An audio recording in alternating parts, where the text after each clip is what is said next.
Good morning student. आज हम class 10th का चैप्टर नंबर 6 लाइफ प्रोसेस आगे कंटिन्यू कर रहे हैं। आज का जो सब टॉपिक है वो है हमारा ट्रांसपोर्टेशन सिस्टम इन ह्यूमंस। तो प्रीवियस वीडियो में मैंने आपको ट्रांसपोर्टेशन सिस्टम के बारे में डिस्कस किया था और ट्रांसपोर्टेशन सिस्टम हमारी बॉडी के अंदर दो टाइप्स के हैं। First is the circulatory system and second is the lymphatic system. तो प्रीवियस वीडियो में हमने सर्कुलेटरी सिस्टम डिस्कस कर लिया है और आज का जो हमारा डिस्कशन चलेगा वो चलेगा लिम्फेटिक सिस्टम के ऊपर। तो लिम्फेटिक सिस्टम को सर्कुलेटरी सिस्टम का क्या माना जाता है?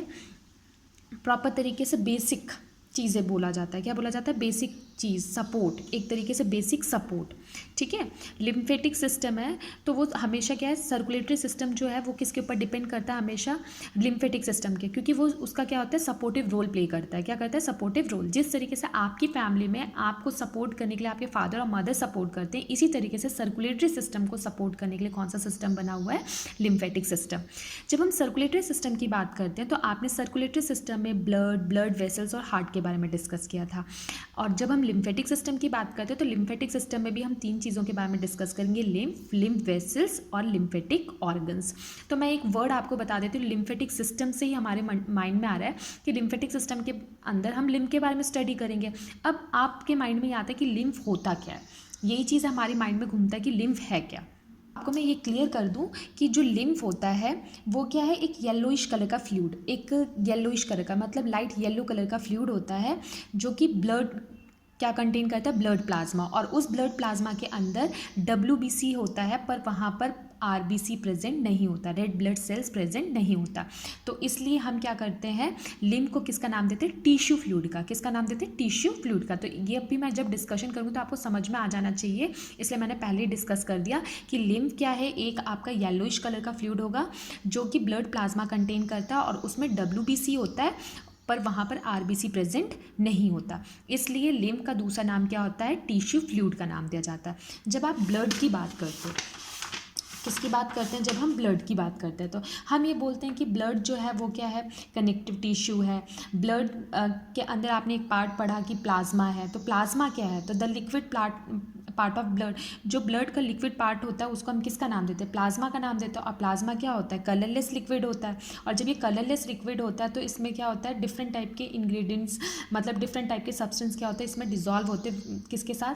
वाटर के साथ। तो ये तो आपने डिस्कशन किया था जब हम किसके बारे में बातें कर रहे थे?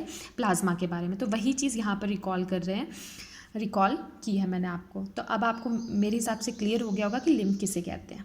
लिम्फेटिक सिस्टम को समझाने से पहले आपको मैं इस डायग्राम से समझा देती हूँ कि इसमें क्या रोल प्ले होगा। जब मैं आप इस डायग्राम से समझ जाओगे तो आपको एक पता चल जाएगा कि क्या क्या चीज़ें लिम्फेटिक सिस्टम में फॉर्म हो रही है।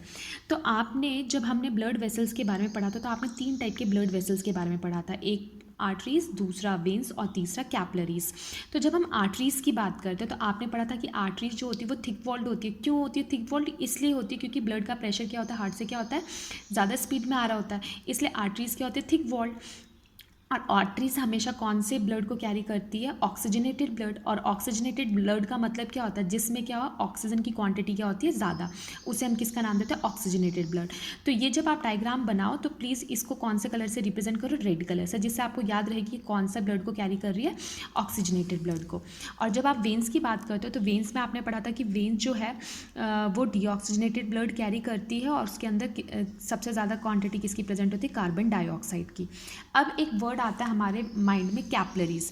अब कैपलरीज किसे कहते हैं? आर्टरीज और वेन्स जब दोनों मिलते हैं, आर्टरीज और वेन्स, ये देखो यहाँ से आर्टरीज आ रही है और यहाँ से क्या है, ये वेन्स आ रहे हैं। जब दोनों इकट्ठे एक साथ क्या होते हैं? मिलते हैं, बनते हैं, जो बना के जो नेटवर्क बनाते हैं, उस नेटवर्क को ही हम किसका नाम देते हैं? कैपलरीज का। किसका नाम देते हैं? कैपलरीज का। तो आपको अब पता चल गया होगा, आर्टरीज और वेन्स से जो नेटवर्क बनता है बीच में, उस नेटवर्क को हम किसका नाम देते हैं? कैपलरीज का देते हैं। और यही एक ऐसा पार्ट होता है जहाँ पर क्या होता है?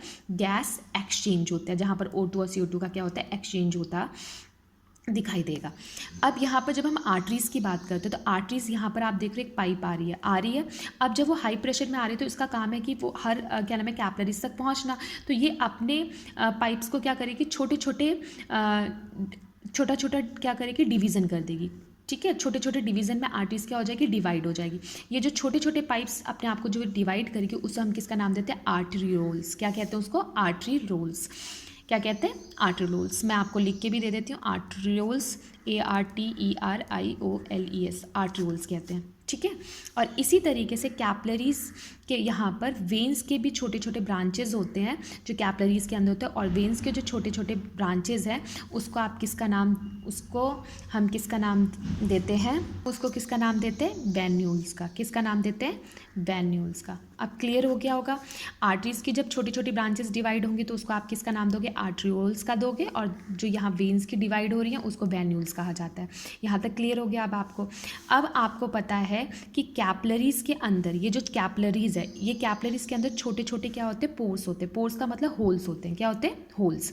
तो जब इसमें होल्स होते हैं तो ये पोर्स, जिससे लिक्विड पार्ट होता है, जो ब्लड का लिक्विड पार्ट ट्रैवल कर रहा है एक तरीके से, उसमें से क्या होता है? लीकेज हो जाती है। लिक्विड पार्ट जो ब्लड प्लाज्मा का है वो क्या होता है? लीकेज हो जाती है, और वो कैपलरी से कहाँ डिस्ट्रीब्यूट हो जाता है? बाहर की तरफ। अब इसके अंदर इंपॉर्टेंट्स क्या होते हैं?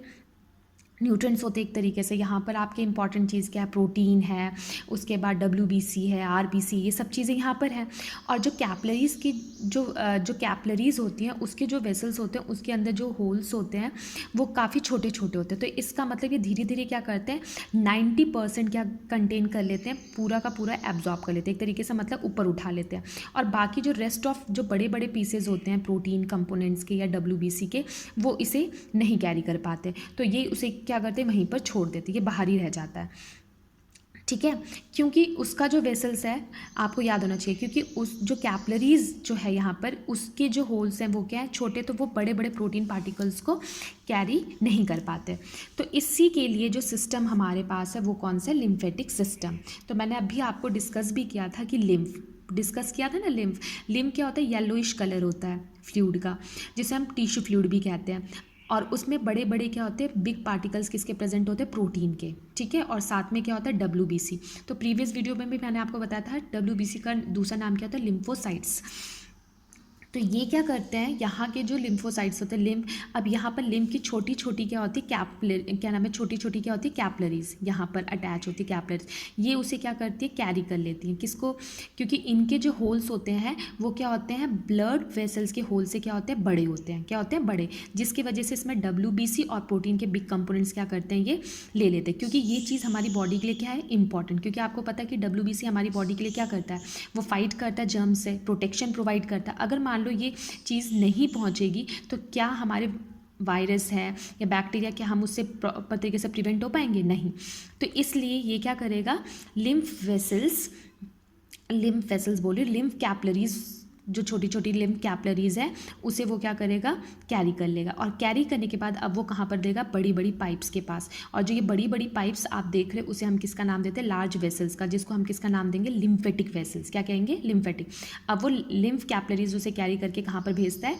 लिम्फेटिक वेसल्स के पास। और लिम्फेटिक वेसल्स के अंदर कुछ इंटरवल्स के बाद ये यहाँ पर छोटे छोटे क्या होते हैं? गुच्छे। क्या होते हैं? नोड्स के गुच्छे, ठीक है। गुच्छे होते हैं जिसे हम किसका नाम देते हैं? Lymph nodes. क्या कहते हैं इसे? Lymph nodes. और लिम्फ नोड्स के अंदर ही क्या प्रेजेंट होता है? आपका WBC। क्या प्रेजेंट होता है? WBC, जिसको आप किसका नाम देते हो? लिम्फोसाइट। तो अगर आपसे कोई भी पूछता है लिम्फोसाइट कहाँ प्रेजेंट होते हैं तो आपको पता है लिम्फ नोड्स के अंदर यहाँ पर प्रेजेंट होता है। और लिम्फोसाइट्स का काम क्या होता है आपके लिए?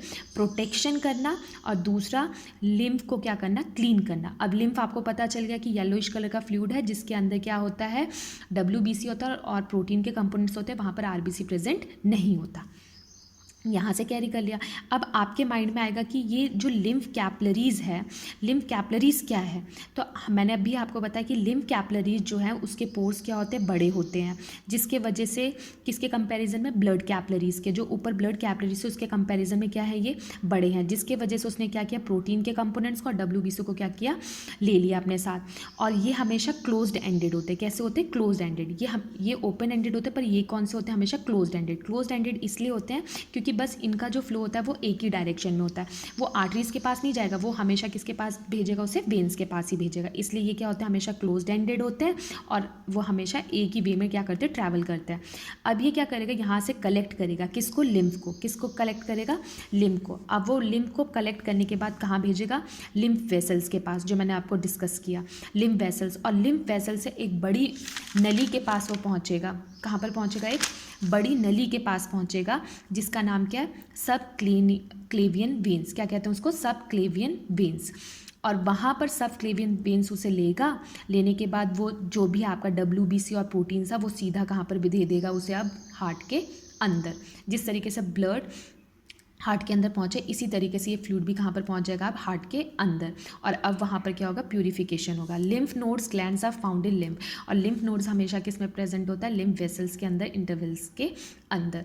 ठीक है, तो होप करती हूँ कि आपको ये इतना समझ में आ गया होगा जो मैंने आपको बताया कि यहाँ पर ये प्रॉपर तरीके से क्या करेगा।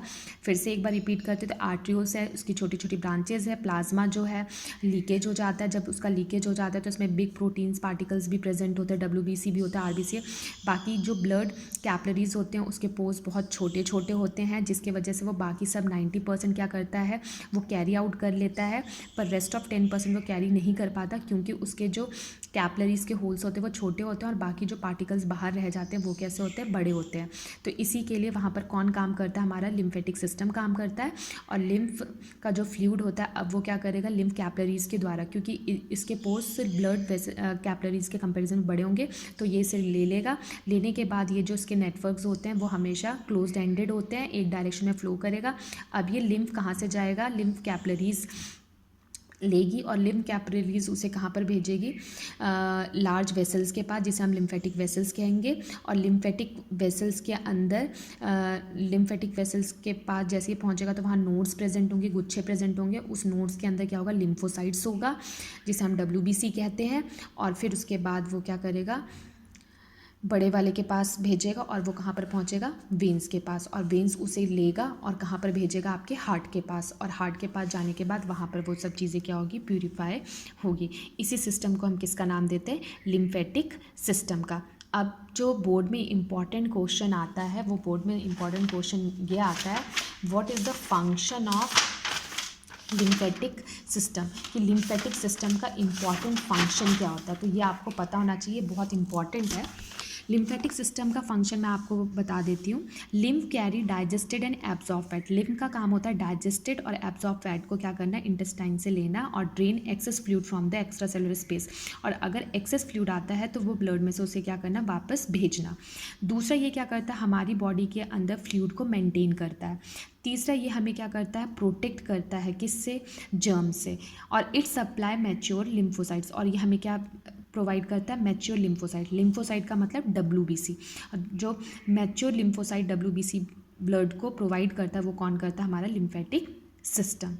होप करती हूँ कि ये टॉपिक अब आपको समझ में आ गया होगा। तो इसके लिए सबसे इम्पॉर्टेंट पार्ट ये है कि आप इसको अच्छी तरीके से इसके फंक्शंस को याद कर लो, क्योंकि बोर्ड में बार बार क्वेश्चन पूछा जाता है, what is the function of lymphatic system, या what is the function of lymph. Thank you for watching this video.